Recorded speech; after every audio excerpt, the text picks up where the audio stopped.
మీరు సంవత్సరంలో 2 లక్షల ఉద్యోగాలు ఇస్తారు, ఎప్పుడు ఇస్తారా అని మా నిరుద్యోగులందరూ కూడా అశోక్ నగర్లో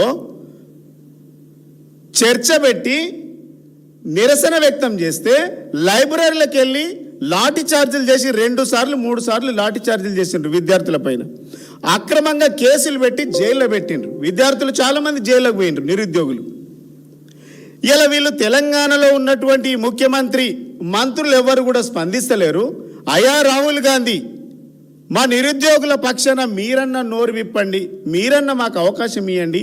ఈ తెలంగాణలో దోకేబాజీ నాయకులు వీళ్ళంతా, వీళ్ళని నమ్మలే. ఆనాడు మీరు అశోక్ నగర్కి వచ్చి ఛాయ్పై చర్చ అన్నారు. ఈరోజు అమానుషమైనటువంటి చర్యలు మా మీద జరుపుతూ ఉన్నారు.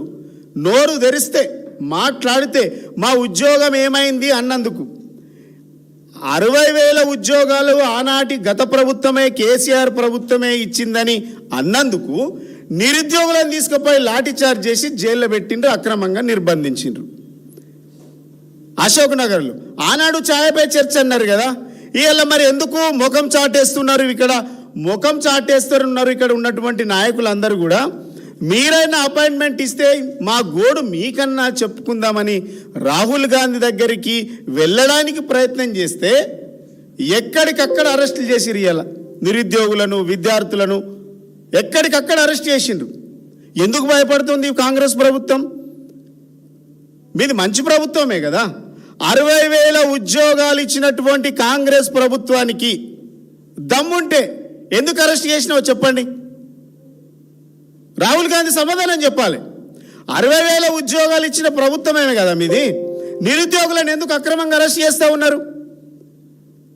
ఎందుకు అక్రమంగా నిర్బంధిస్తూ ఉన్నారు? అంటే మీ 60,000 ఉద్యోగాలంతా కూడా అబద్ధం అని అర్థమైంది. 60,000 ఉద్యోగాలు, 6,000 ఉద్యోగాలు చక్కగా ఇయ్యాలి. మీరు 60,000 ఉద్యోగాలు అని చెప్తున్నారు. సిగ్గుండాలి కదా ప్రభుత్వానికి. 6,000 ఉద్యోగాలు కూడా చక్కగా నింపలేక, చక్కగా భర్తీ చేయలేనటువంటి ఈ అసమర్థ ప్రభుత్వము 60,000 ఉద్యోగాలు ఇచ్చినటువంటి చెప్పుకుంటూ డబ్బ కొట్టుకున్నటువంటి కాంగ్రెస్ ప్రభుత్వానికి ఇలా మేము సవాల్ విసురుతా ఉన్నాం. రాహుల్ గాంధీ మాట్లాడతాడా? ఇలా రేవంత్ రెడ్డి సర్కార్ మాట్లాడుతుందా? 60,000 ఉద్యోగాలు ఇచ్చినట్టు బహిరంగ చర్చకు సిద్ధమా?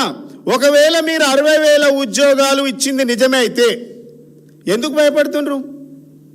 రాహుల్ గాంధీని కలిస్తే తప్పేంది? ఆనాడు ఛాయపై చర్చ అన్నారు కదా.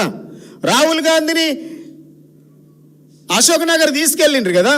మరి దమ్ముంటే మీ ప్రభుత్వం నికారసైనటువంటి ప్రభుత్వం అయితే, మీరు 60,000 ఉద్యోగాలు ఇచ్చినటువంటి ప్రభుత్వం అయితే ఇలా దమ్ముంటే, ధైర్యం ఉంటే ఈ ప్రభుత్వాన్ని అశోక్ నగర్కి ఛాయపై చర్చకు తీసుకురండి.